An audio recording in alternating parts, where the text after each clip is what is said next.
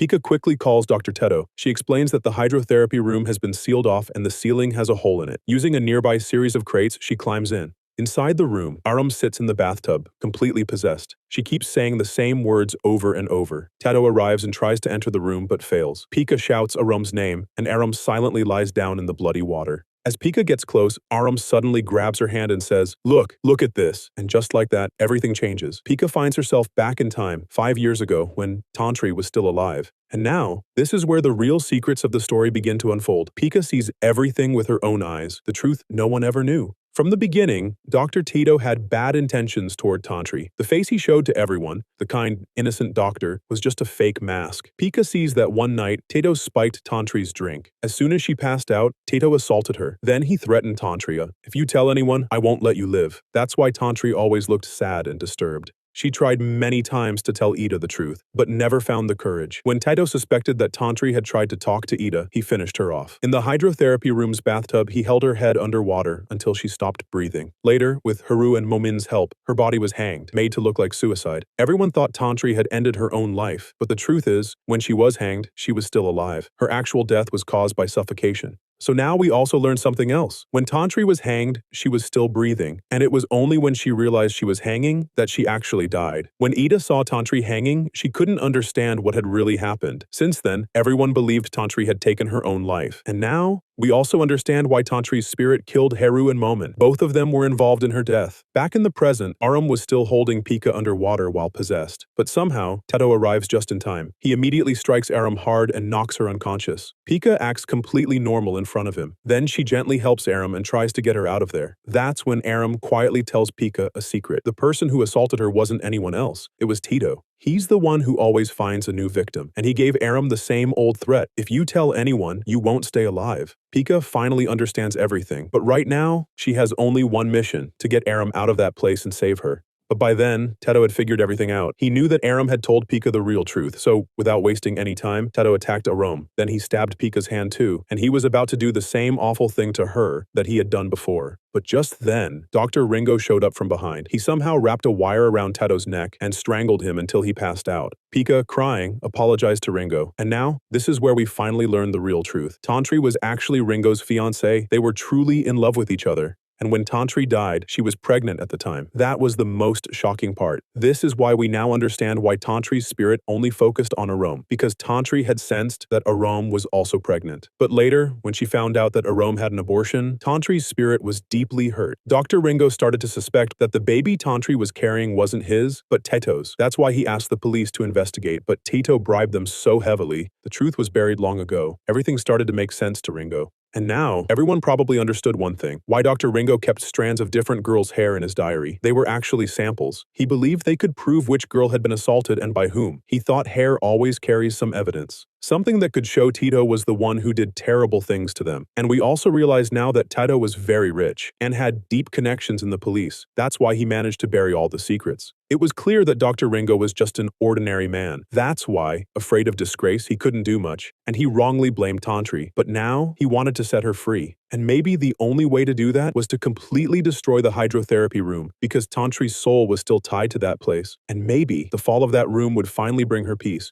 While the two were still talking about everything, suddenly Teto sat up from behind, and he violently attacked Ringo twice. Then, he mockingly said about Tantri that the baby in her womb was no one else's but Tito's. Hearing that, Pika quickly tried to save Aram. She grabbed her and rushed out of there. But now Tato was chasing them with a medical tool in hand. Pika and Aram tried to hide in another room, but Tato reached there too. And there, he revealed another dark truth. He confessed that the first person he ever killed was his own father. Why? Because his father used to force himself on his wife. That same father triggered this horrible pattern in Tito, and from then on, abusing others became his habit. Maybe that's why he also ended up divorced. Then Tito reveals that one day he poisoned his father's drink, and that poison ended his life. At that moment, Pika quickly hid Aram somewhere and faced Tato herself. Tato now tries to kill her, but just then, Ida arrives. She had never actually gone back home. In rage, Ida stabs Tito with a knife. Somehow, she had figured out the whole truth. Meanwhile, we see Dr. Ringo, still alive. After bandaging his wound, he heads straight to destroy the hydrotherapy room. Right there, Ida injures Tito again, severely, and when she goes to Aram, something in Aram's words makes her feel that Tantri's spirit is still inside Aram.